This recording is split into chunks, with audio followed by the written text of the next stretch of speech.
back to classic working vehicles. Now in the UK, we're into the time of year at the moment where if you're farming or you're doing contracting work, that hedge cutting is a large part of what's going on. And there are regulations in the UK where you can only cut hedges on a commercial basis or on a farm between beginning of September and before the beginning of March to protect wildlife and so on. So we're now pretty much in the middle of that hedge cutting season, and I've got various jobs I need to do when it comes to hedges. So I thought what we could have a look at is both fitting the hedge cutter onto the front of my 421 and also having a look at it in use. Having chatted to somebody who came to the workshop recently, he said, oh, I'd be interested to see a video looking at that process, which isn't something that really crossed my mind. So I thought, okay, maybe we'll make that into a video. So here we are. So this is the hedge cutter I use on my machine, which is probably about as big as I can go for front mounted on a Unimog 421. In reality, it sits here most of the year. It probably does about a month's work on and off each year because of the limited season for using it. So I'm not claiming to really be an expert about hedge cutting. There's people who do a lot more of it than me, but I should be able to give you a reasonable idea. Nice thing about this hedge cutter, and one of the reasons I bought it, is it can be front or rear mounted. And in the UK, most hedge cutters are mounted on the rear of tractors, whereas with a Unimog, we have the potential, and on some tractors, but it's not common, but on a Unimog, it's relatively straightforward to fit a hedge cutter on the front of the machine. So if you're a regular viewer of the channel, you'll know a couple of seasons ago I made the front linkage for my Unimog, made folding front linkage for the Unimog. But what I also did was designed it in such a way that I could mount the hedge cutter on the front without it sitting out too far forwards. If I was to mount it on the linkage when it's down, just the weight would be so far forward. Even when it's up near the vehicle, it makes the back end a bit light, so I need to put a counterweight of some sort on the back when I'm using it. But what I wanted to do is get the machine close in to the vehicle where I could. So we've got some lower mounts here, which was I included in the design specifically so I could put a hedge cutter on the front. So first thing I need to do really is take off the superfluous bits of the linkage, the bits that I don't need for getting the hedge cutter onto the vehicle. So let's have a look at that. So all of this, the bits that come off, are just held on with pins to try and make it easy to get things on and off.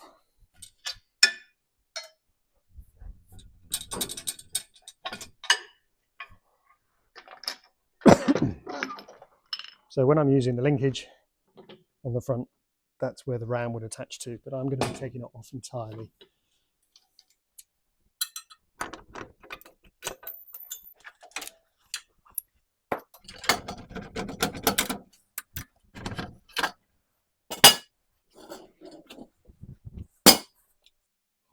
The hedge cutter is probably my least favourite implement to fit to the Unimog for a couple of reasons, really. One is it's top heavy on a fairly narrow base, and the other is that because I'm mounting it to fixed points on the Unimog, I've got to raise it to the vehicle rather than pick it up on 3-point linkage and lift it up. But what that does mean is it sits in very tight to the vehicle and makes for quite a compact setup.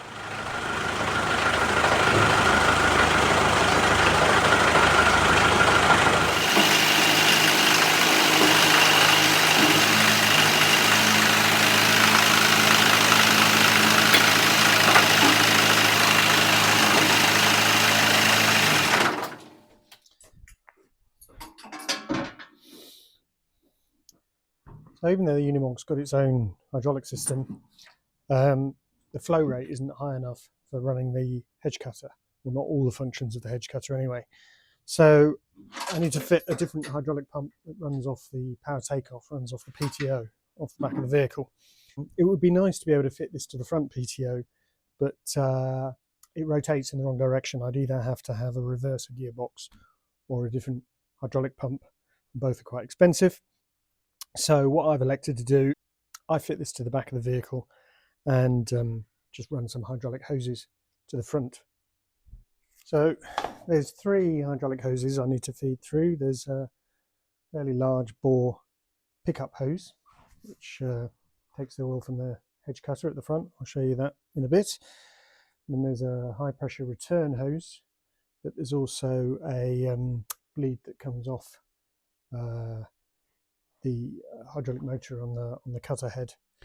So the hedge cutter I'm getting ready to fit here is a Rytec SL420, which is a fairly compact hedge cutter, good size for the Unimog 421, probably as big as I want to go, but it's got a 3.8 meter reach and it weighs about 450 kilograms when it's all set up and full of hydraulic oil.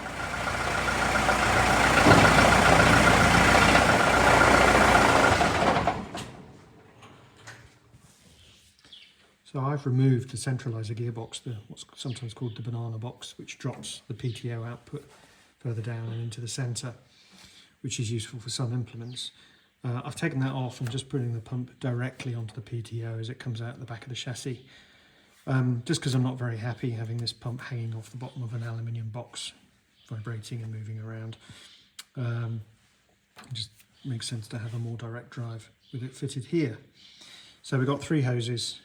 Got the small bleed back hose, the main hose that is drawing hydraulic fluid in, and this is the high pressure return, this one that run all the way along the chassis back to the cab. The topper is on the back just as a counterweight.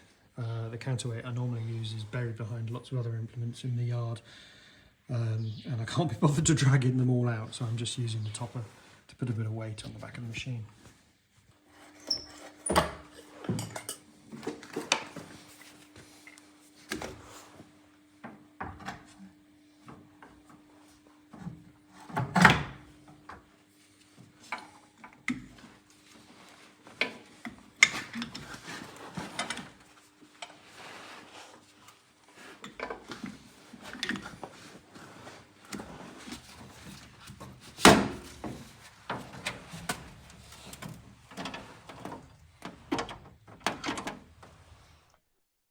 So I need to swap these plugs over, which will mean that the main headlights don't illuminate, but I get side dipped and main beam on these upper lights.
So all the functions on the hedge cutter are running off the PTO pump at the back of the Unimog, except one, which is something I added. So I added a hydraulic cylinder here because this is it has its own independent hydraulic tank, and this could be slid out manually, but I've now put it on a hydraulic cylinder which I can control from the Unimog's hydraulic system, just to bring it out as a counterbalance.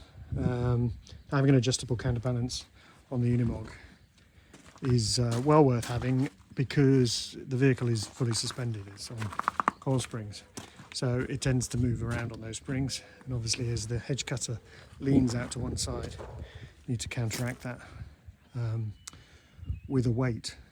More modern Unimogs, or ones that were specified to do hedge cutting from new, usually have a suspension lockout on the front to reduce the vehicle leaning over as an implement is lifted out over the side. You can see we're hitched up to those links I pointed out earlier, and we've got a very short top link at the top. keeping the edge cutter as close as I can, as close as I practically can to the vehicle. And then for controlling the valves, the spool valves which are here for the hedge cutter, are on Bowden cables, going back to these levers here. So again, more modern setups would have a joystick. I quite like Bowden cables, no electronics, something I can fix if it fails. So I just put my hand out of the window and control the levers that way. So my 421 is fitted with a Cascade gearbox, which means I've got the standard 6-speed box, plus I've got a further 3 ranges below. I've got low range, crawler and super crawler, and which gives me 20 forward speeds, 8 reverse speeds. Where this is useful for hedge cutting is that I want to be able to keep the RPM up, the revs of the engine up fairly high for running the hydraulic pump for the hedge cutter, but I want my ground speed to be quite slow. So with the Cascade box, I've got so many gear ratios I can choose from. As you can see here, I can choose the speed that I want. So if I'm going through kind of really difficult to cut stuff, so sort of more woody hedges that maybe have not been cut for a while, I'd be down in super crawler, probably in 4th in super crawler, which gives me a very low ground speed. If it's the hedge is softer, it's holly or something like that, I might be in crawler, in 2nd or even 3rd gear. But it means I can keep my RPM where I want it to be, which is around 2000 RPM is where peak torque is. But be able to select the ground speed that I want for the conditions of the hedge that I'm cutting. So the cascade ratio that I choose is on a pre-selector. So at the moment, my lever is all the way forward and to the right, which is this position. So that's super crawler. But I'm not driving around in super crawler at the moment because I haven't. It's pre-selected, but it's not actually selected yet. That's what this lever does. So at the moment, I'm in the highest range. So driving around in the field, I'm going to be in 2nd or 3rd in high range. But when I come to hedge cut, I shall move that lever forward, and that takes me straight to that super crawler range. This one is forward and reverse as a separate lever. So that means I don't have to go through any intermediate ranges in the Cascade box. I can just go straight to what I want from one ratio to another.